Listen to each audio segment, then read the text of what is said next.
നമസ്കാരം പ്രിയപ്പെട്ട പ്രേക്ഷകർക്ക് കേരള ഗോൾഡ് റേറ്റിൻ്റെ പുതിയ എപ്പിസോഡിലേക്ക് സ്വാഗതം. കഴിഞ്ഞ 3 മാസമായി സ്വർണ്ണവിലയിൽ അപ്രതീക്ഷിതമായിട്ടുള്ള വിലക്കയറ്റമാണ് ഉണ്ടായിക്കൊണ്ടിരിക്കുന്നത്. പ്രധാന കാരണം എന്ന് പറയുന്നത് ഇപ്പോൾ നടന്നുകൊണ്ടിരിക്കുന്ന കൂട്ടക്കുരുതി തന്നെയാണ്. ഇസ്രായേൽ ഫലസ്തീന് മേൽ നടത്തുന്ന കൂട്ടക്കുരുതികളാണ് ഇപ്പോഴും ഈ ഒരു വിലക്കയറ്റത്തിന് പ്രധാനമായും കാരണമായി പറയുന്നത്. അതിനുള്ള ഇപ്പോൾ മറ്റുള്ള രാജ്യങ്ങൾ കൂടി ഈ യുദ്ധത്തിലേക്ക് ഇറങ്ങുന്നത് മൂലം സ്വർണത്തിൻ്റെ വില വീണ്ടും അപ്രതീക്ഷിതമായ രീതിയിലുള്ള ഒരു വിലക്കയറ്റത്തിലേക്ക് ഉയർന്നുകൊണ്ടിരിക്കുന്നു. ഇനിയും സാധ്യതകൾ ഇനിയും കൂടുതലാണ് എന്നാണ് നിരീക്ഷകരുടെയും അഭിപ്രായം.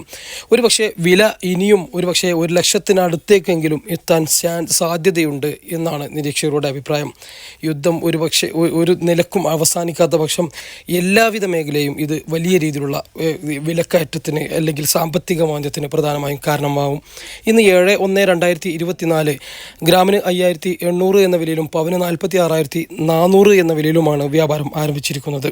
എന്നാൽ വരും ദിവസങ്ങളിലും വിലക്കയറ്റം തുടരുമെന്നും 60,000-ന് മുകളിലേക്ക് കുതിച്ചുയരുമെന്നും നിരീക്ഷകരും അതുപോലെ തന്നെ സാമ്പത്തിക രംഗത്തുള്ളവരും പ്രത്യേകം അഭിപ്രായപ്പെടുന്നു.